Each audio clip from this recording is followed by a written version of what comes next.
The theme of this presentation is about surviving and thriving in a time of intense change. And you know, when I look at people that have been successful over the last few years and today, one thing always comes to mind is how committed they are. Now, many of you probably know this example, but the difference between being involved and committed, the chicken and the pig, are you all familiar with that? Well, the way it goes is, in a bacon and egg breakfast, the chicken is involved, but the pig is committed. I know there's a lot of vegetarians in the audience, so I apologise for this analogy, but I hope you committed to me being British. And I think that's the mindset to survive in the age in which we live. You know, if you go half-hearted into anything, you're in deep trouble. Now, I happen to be 40 years old. I think it's young. My children and nephews think it's old. But in this day and age, with all the changes happening, I do feel old. But if you ask my spirit, I'll tell you I feel like I'm 20. Unfortunately, though, a few weeks ago I went to Silicon Valley with our management team, and I hung around with a lot of 20-year-olds. And I don't know how many of you had the chance to go there. This is the Google Cafe. And literally, I was the oldest person in there. And I spent time with them, and I'm like, yes, and I was telling you, I feel like I'm 20, I feel like I'm 20. And then I hung out with them for 2 weeks, and I'm like, you know what? Actually, forget it, I'm 40. It's a different mindset. And so what I wanted to share with you today was just some thoughts on how we have been trying to thrive and survive in a changing world, no matter what age you are, no matter what background you're from. Now this is Cindy Augustine, my global head of HR, my HR partner, an incredible lady. She was actually the head of HR at the New York Times. So for those of you who work in the media, you know that world has been changed even quicker than the advertising industry. And she said to me one day as we were looking at our industry, she said, Carter, there are so many trends connecting at the same time. And when they all come together and that inflection point hits, it's pretty scary. And I think that's where we're getting to. I don't think we're quite there yet, but I think we're getting there very quickly. And so I just wanted to share with you some thoughts of why that's happening. Now, bear with me. Don't freak out when you work in media or in direct or in advertising and I share this graph. This is more to make a larger point. You know, we talked a lot in the old days about ideas in terms of high creative ideas versus more executional product communication. And I think the world we live in today, where there's a lot of discussions on data, where data is important and where it's not. And where you have high importance on data and ideas, you have where equation and measurements and algorithms rule. I think where you have, you know, creativity a little less important, data less important, execution is king. And I think where it's about high creativity and low data, that's where ideas, you know, live with utmost importance.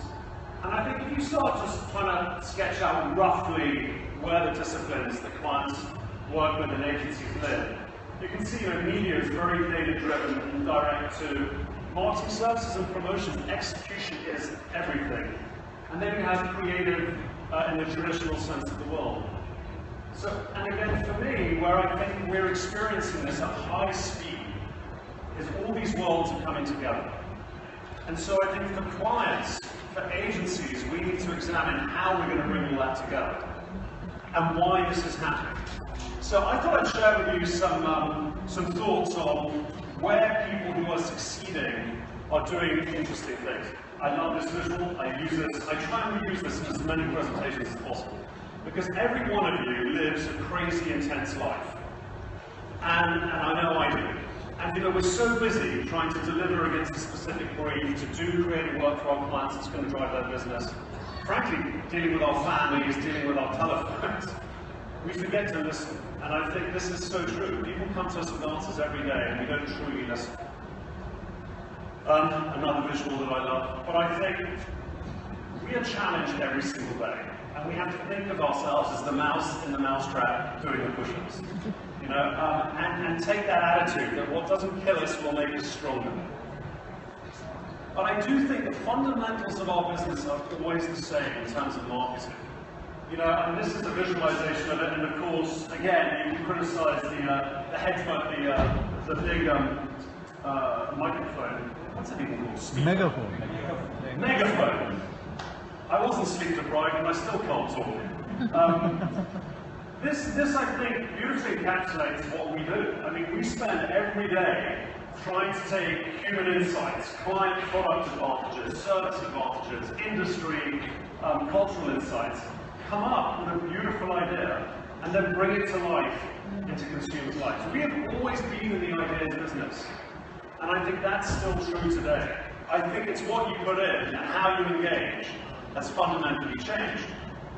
And I love this chart because I'm sure you've sat in lots of presentations where they go so well, maybe not so much here, but it's growing in every country around the world. Social media is where you need to be.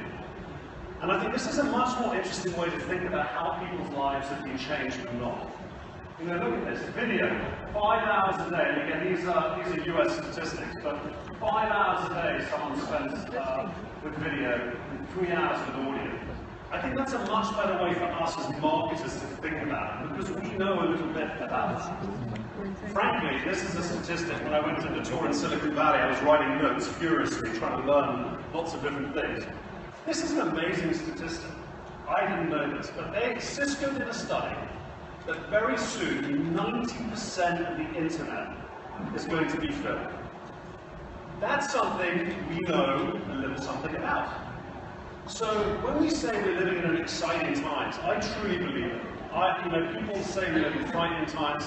When you see this, if you're in marketing, there's never been a more exciting time to be in this business. And then I just wrote down some notes, and I just love sharing statistics and stuff that blows my mind, because it does affect us, right? And there are 60 trillion, did you know there's 60 trillion web addresses in the world? And there's only 4 million apps. If I listen to people in marketing conferences, you sort of think it's probably 50-50. I just thought that was interesting. This is my favorite thing that just opened my mind too. It's that it's not just about using these statistics to think about the past, but to get excited about the future. There are 3 billion searches a day. Okay, that's interesting. But what's most interesting when we went to see Google and they told us this was that 15% of those had never been seen before. So think about that. Every single day, 450 million searches around the world happen for something that has never been asked before in the history of Google search. That's pretty amazing when you start thinking about insights and learning and where we can take our marketing. And then when we think about advising our clients about how to help them drive their businesses, you know, Google, 0.5-second delay for Google is a 20% decrease in traffic. Talk about real-time problems. You know, Amazon, a 0.1-second delay sees their sales drop by 1%. So when we start advising our clients as agencies, we need to understand the real-time world in which we all live. And then my wife would absolutely support this. It's probably the biggest area of domestic dispute, other than our twin boys when they stop misbehaving. The average person looks at their mobile phone 150 times a day. So I think, you know, the world in which we live, we know is changing, and I think you've seen a lot of these statistics, but I wanted to pick out the ones that I'm most excited by. And the shift is generational. So for those of you that are over 75 in the audience, you have to believe me, because you probably from past experience do not believe that this is happening. And stop pointing at people, that's so rude. So when I'm explaining this to you, this isn't though we're sitting in a festival and having an interesting conversation. This is the reality in which the people that we're trying to sell and market to live. And we as marketers and agencies work really hard to try and change that, change how we do things to make sure we're better at marketing. And here's the other thing. You may be sitting here going, well, in India, those statistics are American and that's not all true. But Facebook, probably the most successful company of the last, one of the 3 most successful companies of the last few years, that's their mission in life, is to make the world more open and connected. Their mission in life is to make sure that everyone in India has the internet. And Mark Zuckerberg's taking his personal money, his company money, his best people to make that happen. In fact, creating the second company about bringing internet access to 2/3 of the world who are not yet connected. And I'm telling you this because if you think that what I just described is not coming to India, So everyone, at some point it is. It's just a question of when. So I thought I'd just take a little side route and say, because that Silicon Valley was a really interesting few days. And you know, we do Google partnerships, Facebook partnerships, and I learn a lot from them. So I just wanted to share our agency some things that we learned from them that you may or may not know. Now I have to apologise. I was showing this to Rohit, our CEO, practicing yesterday when he asked if that's an African elephant, not an Indian elephant. I'm like, how do you know the difference? He goes, oh, it's so obvious from the ears. So I'm afraid I apologise for showing you African elephants in India. But I wanted to share this with you because most of us live in a world, in the media world nowadays, where we go, how do we make our numbers of 10% margin, 20% margin, 3% growth, whatever those numbers are. We're talking about single-digit, double-digit results. Even our clients, big multinationals, work in those sorts of worlds. And we're competing against and learning from people who only go into business if they think they can multiply by a factor of 10. So I just find that interesting, and you know, we've challenged our management teams to start thinking that way as well. And this is how they do it. They try and work out, what is the biggest challenge on the table? What is the most radical solution I can think of? And what is the breakthrough technology to bring that to life? How often do we do that against a marketing brief? Not enough. We're starting to, but we need to do that more. That is the new world in which we live. And I just thought that was interesting. You know, change is happening. It's here. Most of you know Kodak went bankrupt. Are you all familiar with Shutterfly, or is that too American? No. Shutterfly, hands in the air if you know? Okay, for those of you who don't, it's an app and you go on it, it downloads the pictures from your phone, you click and you get printed photos delivered to your door. Well, Kodak knew a little bit about that, and they didn't move fast enough. So it's changing whole industries. I think the more common one that we all know is Uber, that is just destroying the taxi business around the world, causing riots. Those of you that were in Cannes probably had to walk through hedges to get out of the airport last year. The French taxi drivers rioting. It's changing the world. And so, one of the things I would just like to kind of temper is, when you see these statistics of where the world's going, you see what Silicon Valley are doing. Clients and agencies start freaking out and saying, we have to stop everything we've been doing in the past, we have to start doing everything different and everything new. And I just want to reassure the people here that that's not what we should be doing. You know, you have to start being carefully aware of false prophets. We start having these festivals where we have these gurus stand in front of us and start talking about, you know, you have to throw everything out and start everything new. And I think you have to be careful. There are some marketing fundamentals that are as true today as they were 20, 30 years ago. It's how you do it and how you learn and how you engage that has evolved. You know, I'm English, don't be shocked. I live in America, but I'm British. And I took A-level politics papers in the early 90s. And I swear to God this is true, one of the questions was, can Labour ever win again? And I looked at the question like, really? And at the time, it was truly believed that the Labour Party in Great Britain would never be elected to office again. It was a period of Margaret Thatcher and then John Major. And then guess what happened? 3 years later, Tony Blair came to power as the head of the Labour Party and stayed in power for 10 years. This is a picture of Davos. This is like Goafest on I shouldn't say, if I say Goafest on crack, please don't quote me. Okay. But this is where you get the most, look at these people, some of the most powerful leaders of the free world, and the non-free world actually, these days. And the economists and all the brightest brains in the world got together and had these symposiums and speeches, probably much better than this one. But here's the thing. That picture was taken just a few months before the financial meltdown of the world. And none of them predicted it. Kind of questions why they do that meeting, but anyway, that's a different point. So I'm telling you this because you have to trust your own instincts. You need to take all this, we as a marketing community, need to take what's going on in the world and add it into what we know. We don't need to throw everything out and start again. We have to trust our instincts. You know, that's why I have planners. I believe in planning. I think planning is more and more important. I always call them my thermonuclear brains. My planning partner, Nigel Jones, is one of the founders of modern planning, and he's just way more intelligent than most people I know. And that's why I think planners are important, because if you have a good planner, they'll help you identify if that's a dog or if that's a crocodile. And I think when you look at how we're helping clients with their businesses, when you're looking at a brief, when you're trying to work out this crazy world of the new media in which we live, you need the smartest people around you, as clients and as agencies, to work out how to move forward in a thoughtful way.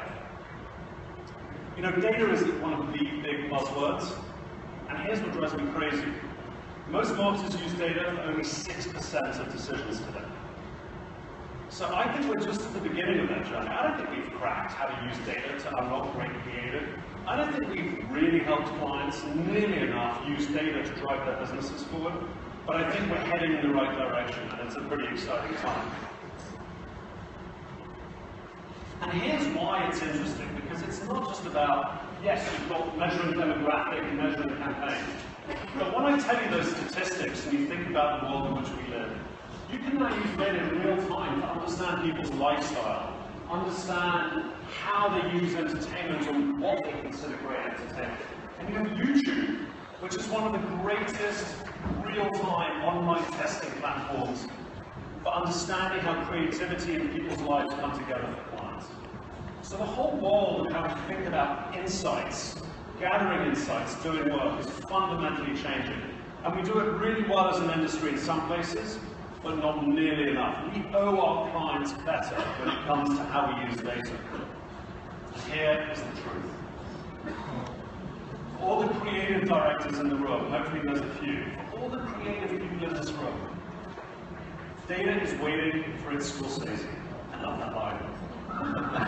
You all know who Scorsese is, I hope. You know, our challenge to our creative partners, to Susan, my creative partner, is when are we going to start using it, data, to make the creative product better, not just for driving sales. And I think it's the ultimate challenge. When we were in Silicon Valley, one of the top 3 people in Google we had a question and answer session, and he actually said the biggest challenge of creatives and the industry, and he was talking about Google too, is to crack data and programmatic and mobile and data and mobile for great creativity.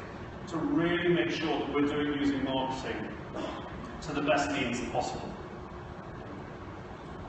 So again, I just want to pause and think about this. So it's not about different.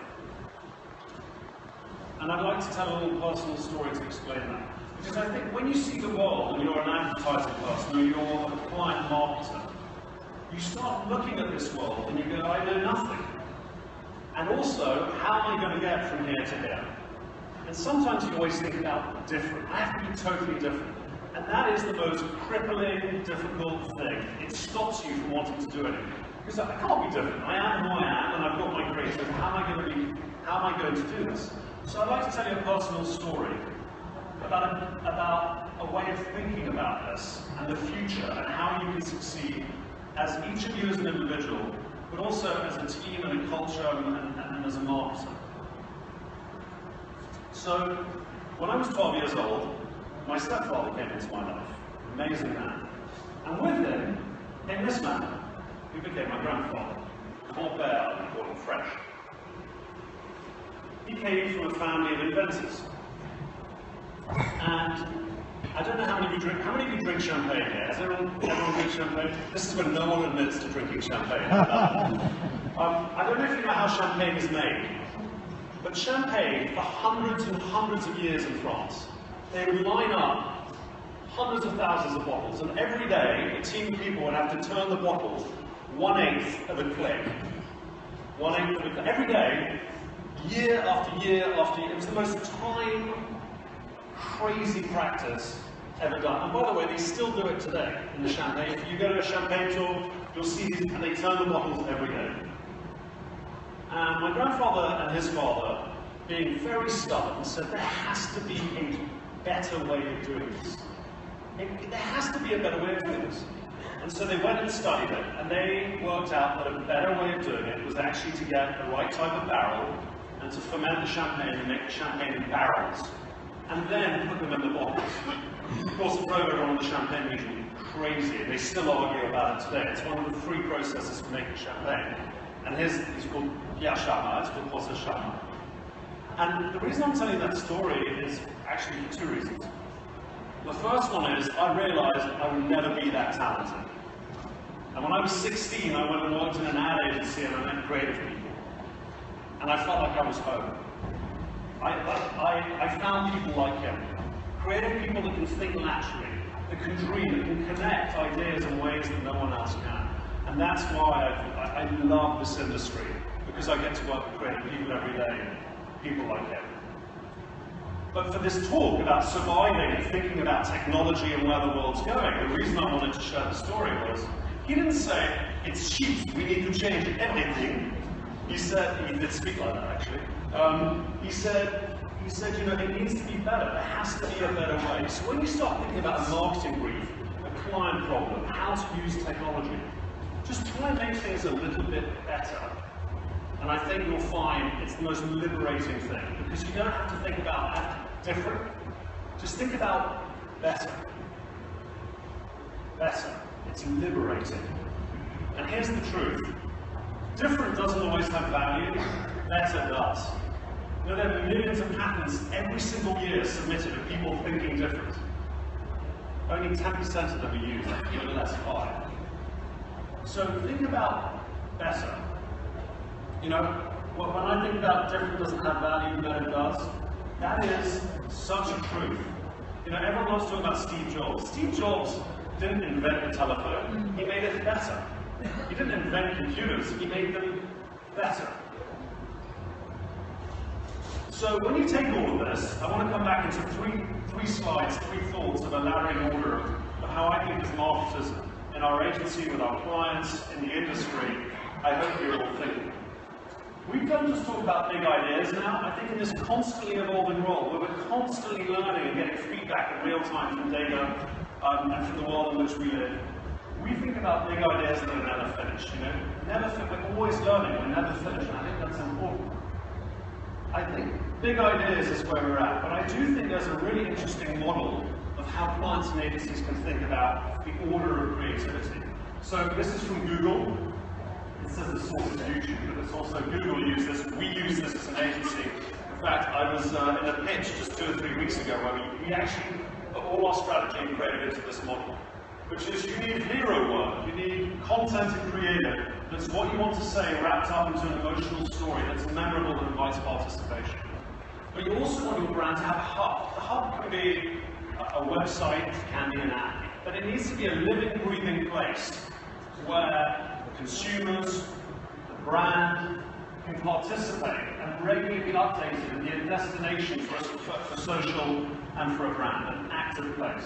And then you need to have help, what your target market is searching for. We talk about utility, being useful, making a difference in the world to people.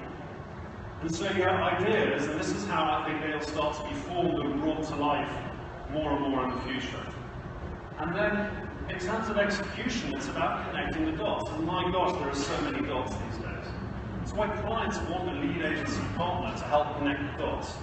You know, identify your micro moments, deliver on the needs in the moments, then measure and optimize. So, sorry, it's pretty common to speak, but we are down in the weeds, so I just didn't want to get that. What always worries me when I go to these conferences is we have, and when I have meetings with clients, is we have speakers, we talk about micro moments and just execute and just have fun and make it engaging, but it has to ladder up into something, or you're not helping clients build enduring, sustainable brands. And so, again, just a thought on succeeding and thriving in this day and age. I find this mentality is something that I really hold true to myself. You may say the bar was low with me. Nicole knew me back in the early days, so I'm constantly learning and trying to improve. There's a lot to improve on. But this idea of being never finished, I really like. You know, I think we should never think that a brief is finished, a piece of creative is finished. You know, someone once said about art, I don't know the exact quote, but art, you know, when you see a painting, it's actually always the artist is abandoned because it's never quite finished when you speak to them. So I also think what's really exciting is that we're living in such a brilliant time of change in terms of technology and innovation. And it's not just for Silicon Valley. There is now more ability to bring creative ideas to life than ever existed in the past. So I'm just going to show you a short film from Framestore, one of our partners, works with FCB, but also other ad agencies around the world. And they are able to bring things to life like never before. How many of you have seen Gravity with Sandra Bullock? Have you seen that? Hands in the air? Oh wow, that's a pretty good show. So Framestore did this entire movie pretty much in virtual reality. When the director first went to them, they said it's not possible to do this film. They used technologies never done before. So think about a creative brief. Think about being able to work with creative people who have these crazy ideas, and you have the account person who says it's not possible. If you're a creative person in this audience, I hope you challenge your account people to do work that has never been done before. So if you could play that film, go back.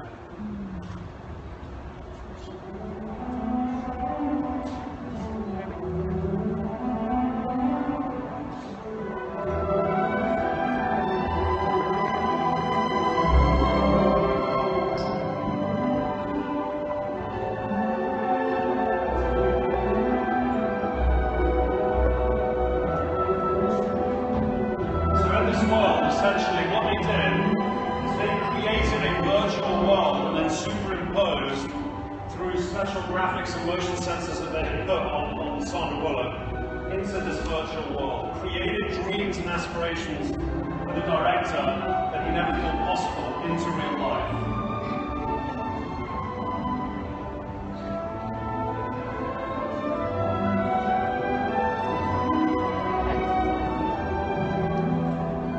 Our clients' brands and our clients' businesses are creative directors that want to do things never done before. They have stories that have never been told, but now for the first time be told. It's an exciting time for our business. We can work with people like that. How cool is that? I'm so glad I didn't become a lawyer. I shouldn't say that I have friends who are lawyers. It's great. We live in such an exciting time. And I thought, look, we don't have much time. But I did want to share with you some hero, we talk about the hero and the hub and the help, some hero work that we've done that I'm really proud of that shows what happens when you embrace this type of thinking. We have a client, Lydia, who we're very proud of, really great clients. And we think about how do we own care, and how do we think about that, using a lot of the things that we talked about.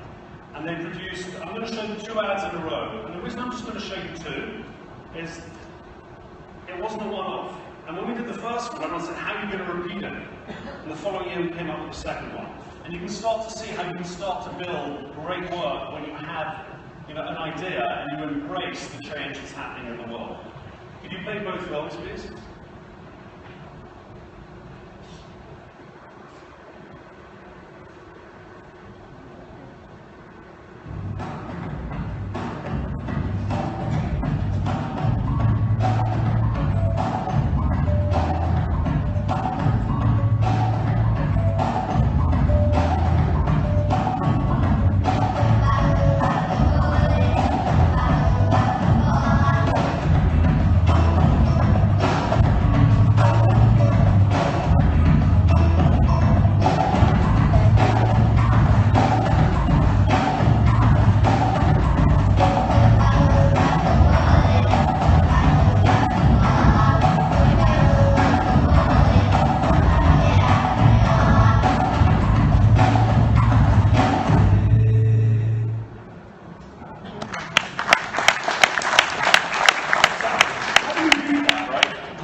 ad agency, creative agency.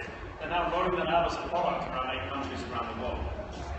So that's really exciting. Now I have more work, but I'm running out of time, sadly, because I talk too much. That's where I get the cool always tell me.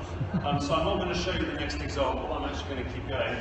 But if you're interested, we have that work, which is some really interesting innovation work we did for UTech. So I just want to think about, that's our attitude, never being finished, always learning. And there's no way we could come up with a creative work like that if we hadn't done that. But I did think it was also important to share with you an example where it's also a mindset. So if I look at Valspar, you probably don't know Valspar, paint. Think of a paint company. So the client comes to you and says, we need to find an emotional high ground for paint. Not an easy brief. Okay? And again, it was a really talented team in Chicago that came up with this and created a space where now we're able to tell it's opened up the whole world for that company. So I wanted to show you sort of a hero work from Google, the Google bracelet I always call it. It's not at all, it's a Nivea bracelet. I want to show that hero work, but I also wanted to show you, when you go back to finding an idea, when I talked about film, I think this is the type of thing that I think embraces as well the world in which we live, allowing us to do things we couldn't have done before. Can we play that film?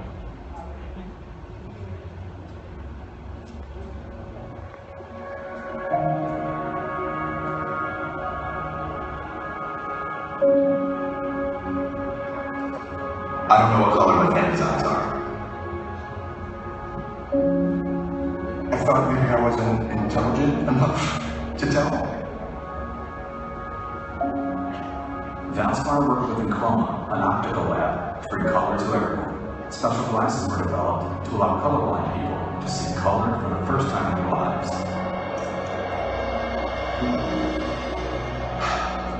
Wow. I can't miss it. This is amazing. When he's drawing, I see him going in and out of his crayon box like 150 times. And now I kind of know why. Is that what you guys see every day? Yeah?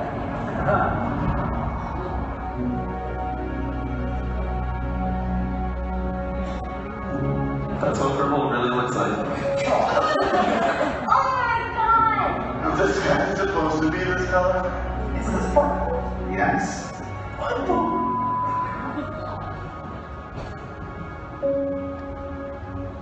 People seeing color for the very first time. Isn't that?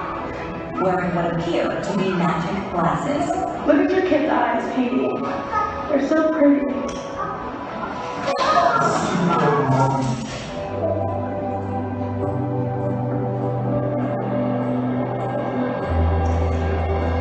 Ain't nobody else far, just as something pretty wonderful for a group of colorblind people.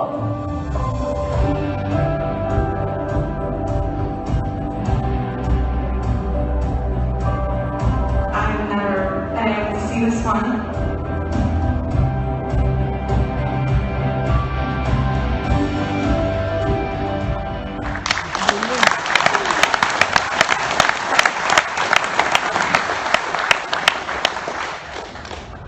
So I'm showing you examples from around the world, but I did want to share something that I think hopefully is energizing for the audience. I know it's for me.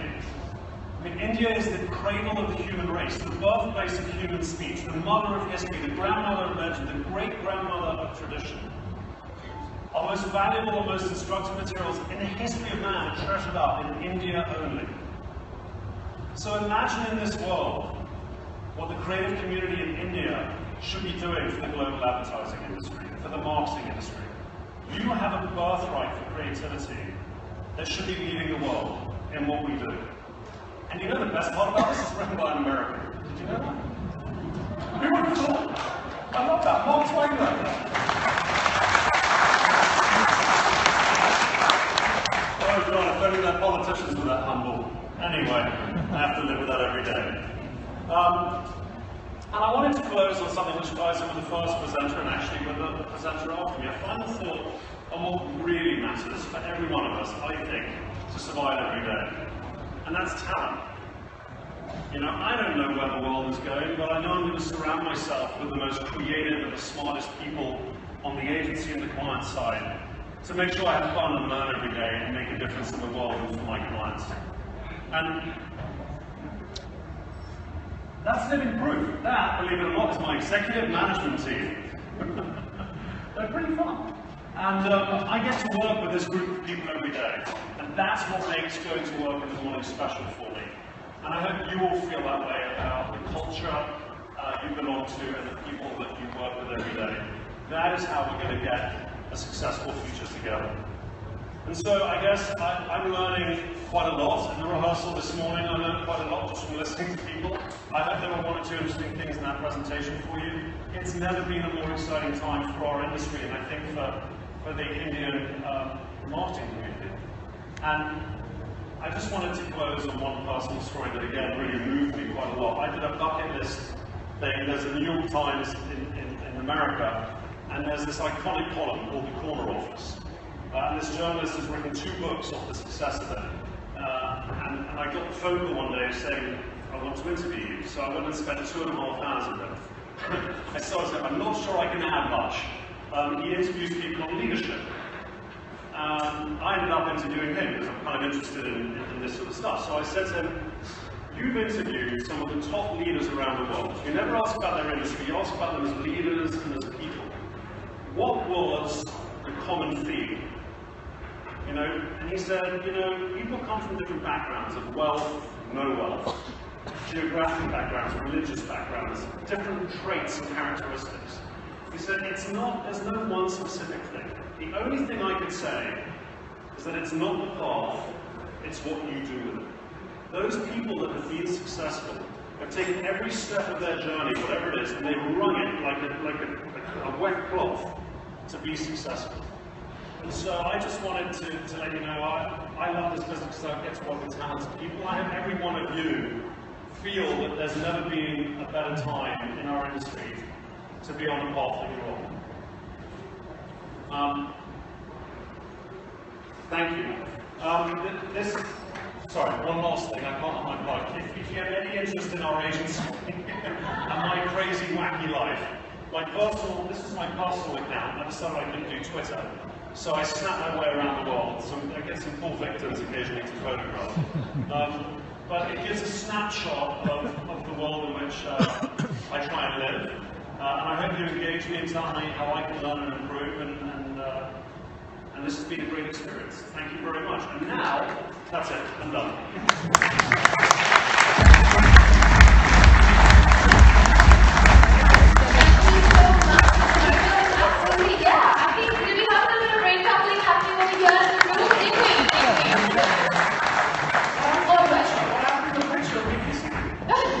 Maybe we can take another one then. We used to work together many years ago.